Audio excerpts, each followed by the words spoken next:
Good afternoon, brilliant people. It's another beautiful day for us to share our experiences and everything about our lives. So, in today's video, I just want to share nga muadto taglaing dapit mga dear. No, mag-travel kaayo ko karon. Actually, busy kaayo ko karon mga my dear kay need ko muadto sa akong dentista for an adjustment sa akong brace unya. Since wa man ta kakuha og schedule gyud nga atoa kanang time gyud ba kay tungod sa kadaghan siguro kaayo ang nagpa-book ani nga day, so gitagaan lang ko chance ni doc nga mo walk in lang didto. I-try lang nako kung maka-insert ko, but most probably ako'y pinaka last ani, so mga siguro alas 5 ta sa hapon ani mag-cater today, but it's okay kay ang transportation diri sa new type, sa northern part is okay raman, no? Dali raman kay siya. So dira ka mahadlok bisan pag alas 6 na ka makauli. Okay ra gihapon siya. So hopefully mga my dear, dili mag-ulan karon kay murag ni dag-om naman ang kalibutan. Unsa naman ni oy? Unya kinahanglan para ba ko magpa-load kay ang akong load nag-expire na pud siya. Nya di ra ba pwede wa kay load mga my dear once mo gawas ka ni nga planeta. Kay imo mang i-check ang mga train kanus sila mulabay kay maghulat ra man ka ana, so imo gina siyang i-check all the time kung mulabay na ba siya ani nga station wherein naa ka dito nagpaabot, ingon ana man ang mga live here, mga sakyanan makitaan man nimo na sa imong cellphone. So you really have to have your load pag mugawas na ka sa imong territory. So magpa-load ta karon mga my dear unya magkuha ta kwarta kay at the same time naman tay bayaran ana no kay dili man ni siya kani manggong brace manggod here in Taiwan, although maingon ba nga ang pagpa-cleaning sa ngipon barato ra, correct. Or uban pa mga checking sa ngipon okay ra gina siya kay kana covered man na siya sa imong NHI, pero kani manggong pagpa-brace sa ngipon dili ni siya, outside ni siya, even kanang magpakuan ka kanang magpabutang kag another ngipon lahi po na siya, dili na siya covered na mga terms, di ba, no? Walang ko kahibaw kaayo, pero kanang mga beyond na sa regular nga transaction sa usa ka dentista, you really need to pay para ani magpa-brace ka, bayaran na nimo.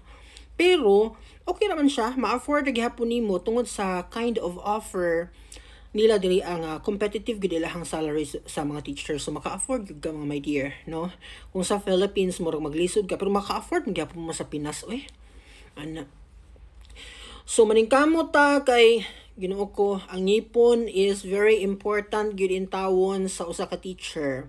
Kung dili pa siguro ko teacher, okay ra makaburitsing atong dagway kay di man nato kailangan, pero kani magong teacher ta, very important yung kaay nga ang atong ngipon medyo presentable po siya, no? Dili po siya murag kanang habwa nga mga kalabira. Kay kanira bang ngipon na to, once di na to siya maalagaan, for example unom ka buwan wala na ko ka pa kuan sa kong ngipon, kinahanglan gid siya pahinluan, no? Kay magkahugaw gid siya. Sa una wa bete pakialam amot ay na survive man to no kung pila ka years sa una nga wa man koy pakialam sa kong ngipon, wa man koy as in ato dentista mo adto man may dentist sa unang masakit amo ang mga ngipon.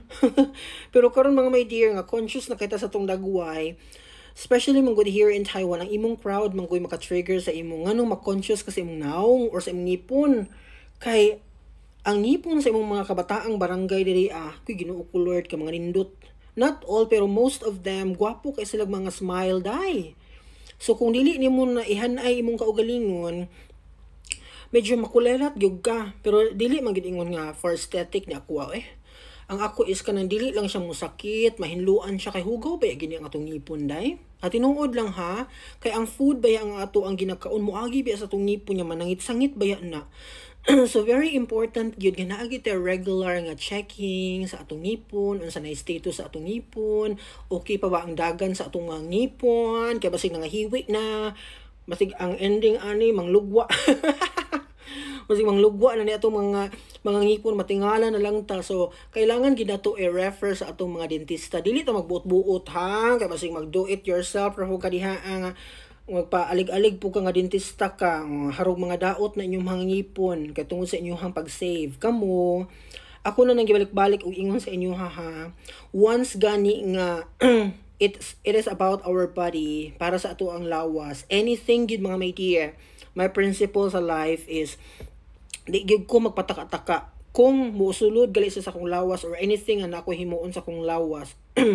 Dili gyud ko magpataka-taka mga my dear, kay ngano hadlok ba kaayo ug di magkadimao, no? So actually kanira gid ako ang trabaho. Kanira man gyud ngipon raman. Wala na ko'y laing ipa-change. Besan pag mapuno ko comment diha nga sir ipanindot imong ilong para maganahan mi mulantaw sa imong video, hawa mo i-block ko ninyo kung di mo ganahan. Kay never gid ako nang ipa-change. Never ever in my life. Bisan pag na ako'y 1 million or 2 million, never.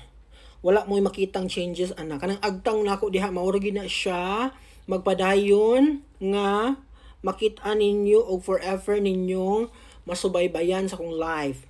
No, only ang ngipon lang gyud ang akong ginapa ariglar kay importante man ang skin pod nako. Nagplan ko nga ako siyang ipa-enhance gamay para mas mahayag-hayag unya mga plaster atong mga daghan manggoy sa magkatiguang mga mga my dear maganam-anam pod og ka wak-wak atong naong. So ato po na siyang ipa-plaster gamay.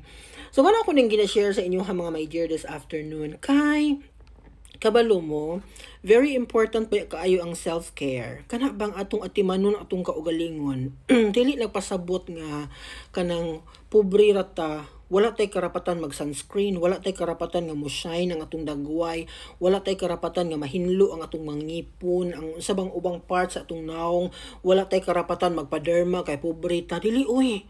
Kailangan na nato, no? Kanang dagway nimo, kung unsay shape ana yung naong, kung unsay design ana imong dagway, mao na gid siya. Ang akong stand pud ana ayo nang ipauto kay mao na mo gid imong dagway. Pero when it comes ba nga kanang ang hygiene sa atong lawas, ayaw, dili lahi pud ang hygiene ha. Kailangan properly ma-follow na to na siya as much as possible. Ang atong mga kuko, ang kuko na to mga my dear, di na kailangan nga naggilak-gilak gid in taon, Ginoo ko.